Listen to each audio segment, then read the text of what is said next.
안녕하세요, 여러분. 자, 이제 탄력성의 계산 문제를 풀어볼게요.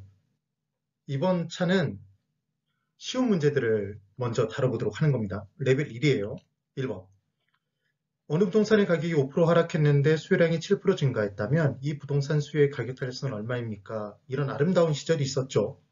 근데 탄력성 계산 문제에서 뭐 하나만 딱 중심을 잡아주시면 굉장히 쉽냐면요.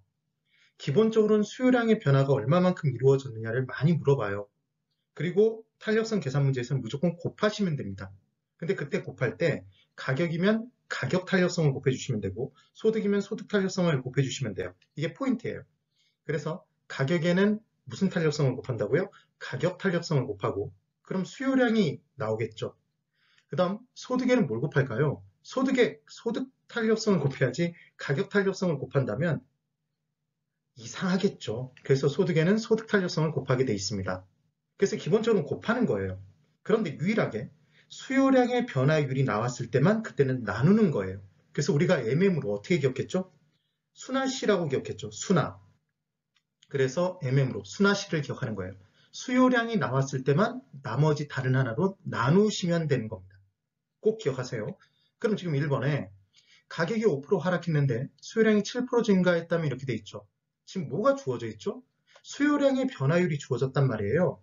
그럼 지금 수요량의 변화율을 다른 하나로 그냥 나눠주시면 되는 거예요. 그래서 5%로 7%를 나눠주시면 되는 거죠.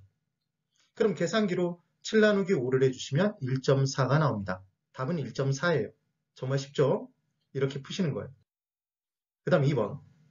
어느 지역의 오피스텔 가격이 4% 인상되었다 이렇게 나왔죠. 오피스텔 수요의 가격 탄력성이 2.0이다 이렇게 줬네요.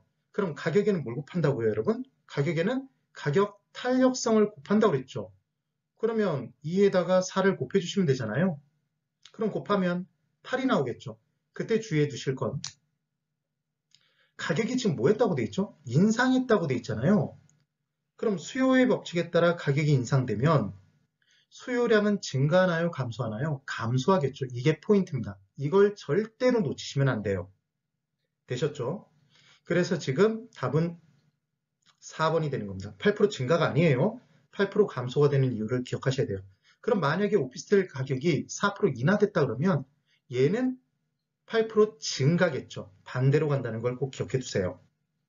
그래서 절대 공식이 있어요. 뭘 기억을 해 두셔야 되냐면 가격과 소득 탄력성, 소득과 가격 탄력성 이렇게 주어져 있어요. 그러면 당연히 어디다 뭘 곱한다고요? 가격에 가탄을 곱하는 거죠. 가에는 가탄을 곱해요. 소에는 소탄을 곱해주시는 겁니다.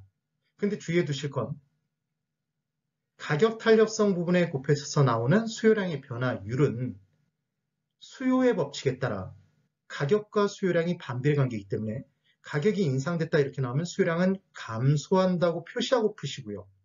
가격이 인하됐다 그러면 가격이 내려갔다 그러면 수요량은 증가구나 표시해 두시고 푸셔야 돼요. 그래야지만 안 헷갈립니다. 되셨죠? 그래서 답은 4번이에요.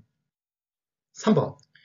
A 부동산에 대한 수요의 가격 탄력성과 소득 탄력성이 지금 두 개가 주어졌어요. 가탄과 소탄이 주어져 있죠. 각각 0.9와 0.5랍니다. 그럼 당연히 가격과 소득이 주어져 있을 거예요. 가격이 2% 상승. 그럼 가격은 어디다 곱한다고요? 가탄을 곱해야 되죠. 그럼 0.9에 2를 곱해요. 1.8이 나왔네요. 근데 주의하실 건 가격이 상승했잖아요. 상승했잖아요. 그럼 수요량은 감소인 거죠. 되셨나요? 이게 포인트예요. 그러니까 플러스 1.8%가 아니라 마이너스 1.8%라는 걸 기억하시는 게 제일 중요한 포인트인 거죠. 이것만 안 헷갈리면 이 문제는 무조건 풀어요. 그러면 지금 소득이 4% 증가했다고 돼 있으니까 소는 소탄에 곱한다고 그랬죠? 그래서 0.5에 4를 곱해주시면 2가 나오겠네요. 얘는 증가니까 증가겠죠. 되셨어요? 정상제니까요. 정상제니까. 소득과 수요의 방향이 같은 방향이잖아요. 됐나요? 그럼 결국은 마이너스 1.8 더하기 2.0이 되니까 0.2가 되겠죠. 여기서 제일 중요한 포인트는 마이너스 1.8이 되는 이유를 기억하시는 거예요. 이것만 안 헷갈리시면 풀 수 있습니다. 되셨어요? 탄력성 계산 문제 레벨 1이 끝났네요. 레벨 1단계가 끝났어요. 2, 3단계도 쉬워요, 여러분. 저만 믿고 따라오시면 됩니다. 자, 기억하세요. 가에는 뭘 곱해요? 가탄을 곱하고 소에는 뭘 곱해요? 소탄을 곱해요. 수요량의 변화율이 나오면 뭐 한다고요? 곱해요, 나눠요? 수곱시예요? 순하시예요? 순하시죠. 그것만 기억해 주시면 무조건 문제 풉니다. 네, 대단히 수고 많으셨습니다.